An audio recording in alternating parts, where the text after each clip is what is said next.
మీరు అనుకోవచ్చు మరి మూసా ఈసా నదులు సంవత్సరం మొత్తం ప్రవహించవు కదా, వర్షాకాలంలోనే నీళ్ళు వస్తాయి. వికారాబాద్ ప్రాంతం నుంచి కానీ పరిగి ప్రాంతం నుంచి కానీ ఈ నదులకు నీళ్ళు వచ్చినప్పుడు నీళ్లు ఉంటాయి. మరి మిగతా సమయంలో నదీ పరివాహక ప్రాంతంలో నీళ్లు ఎలా అని, దానికి పరిష్కారమే గోదావరి నదీ జలాలను 20 టీఎంసీలను తరలించి 8 నెలల క్రితమే పనులను చేపట్టడం జరిగింది. పనులు వేగంగా జరుగుతున్నాయి. 20 టీఎంసీ గోదావరి నదీ నీళ్లను హైదరాబాదు నగరానికి తరలించి తాగునీటి సమస్యను, పరిశ్రమల యొక్క నీటి అవసరాన్ని, అదేవిధంగా ఉస్మాన్ సాగర్, హిమాయత్ సాగర్లో 2.5 టీఎంసీల నీటిని విడిచి ఎప్పుడు మూసీ నదిలో నీళ్లు ప్రవహించే విధంగా ఈరోజు కార్యాచరణ చేపట్టి పనులు వేగంగా జరుగుతున్నాయి. ఈరోజు ఇది ప్రక్షాళన చేయాల్సిన అత్యవసరం. నిత్యావసర వస్తువుల కంటే కూడా ఇది అత్యవసరం. ఈ ప్రాంతంలో రంగారెడ్డి జిల్లాలో హైదరాబాదు నగరంలో వెదజల్లుతున్న కాలుష్యం, పరిశ్రమల యొక్క కాలుష్యాన్ని, హైదరాబాదు నగరంలో ఉన్న డ్రైనేజ్ వ్యవస్థ మొత్తం దాదాపుగా 785 స్క్వేర్ కిలోమీటర్ల ప్రాంతంలో ప్రజలు నివసిస్తున్న, 1 కోటి మంది ప్రజలు నివసిస్తున్న, విసర్జిస్తున్న మలినాలు అన్నీ కూడా మూసీ నదిలో కలుస్తున్నాయి.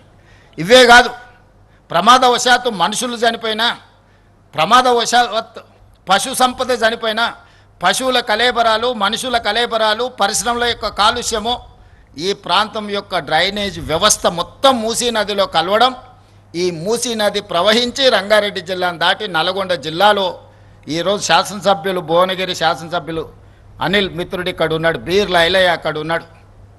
ఆ నియోజకవర్గాల ప్రజల గోడు వింటే రాయి అయినా కరుగుతుంది.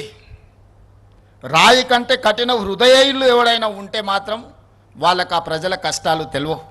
ఈ కాలుష్యం వల్ల ప్రాంతంలో వ్యవసాయంలో పండించిన పంటలు ఎవ్వరూ తినలేని పరిస్థితి వచ్చినాయి. వాళ్ళు పండించింది ఎక్కడో అమ్ముకొని అగ్వకు సగ్వకు ఇతర ప్రాంతాలలో పండించిన వ్యవసాయ ఉత్పత్తులను ఈరోజు తినే పరిస్థితి.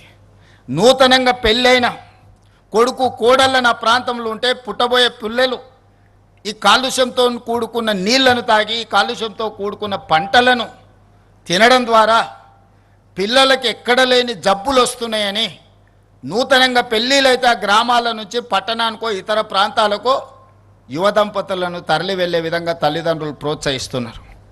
పుట్టిన ఊర్లో పెంచి పెద్ద చేసిన తల్లిదండ్రుల చెంతన ఉండలేని పరిస్థితి ఈరోజు నల్గొండ జిల్లాకు వచ్చింది. ప్రకృతి వల్ల వాళ్ళని ఫ్లోరైడ్ వెంటాడుతుంది. పుట్టడంతోనే అంగవైకల్యం, కాలు వంకర, కన్ను వంకర, నడువు వంకర, కన్న తల్లిదండ్రులు వ్యవసాయ కూలీలకు వెళ్ళాలంటే ఇలాంటి అవిటి పిల్లల్ని ఇంట్లో మంచానికి కట్టేసి బయటికి వెళ్తే ఎక్కడికి వెళ్తారో, మానసిక వైకల్యంతో ఇంటికి వస్తారో రారో అని ఇంట్లో పెట్టి తలుపు పెట్టి తాళం వేసుకొని వ్యవసాయానికి వెళ్ళే పరిస్థితులు నల్గొండ జిల్లాలో ఫ్లోరైడ్ వల్ల వచ్చినాయి.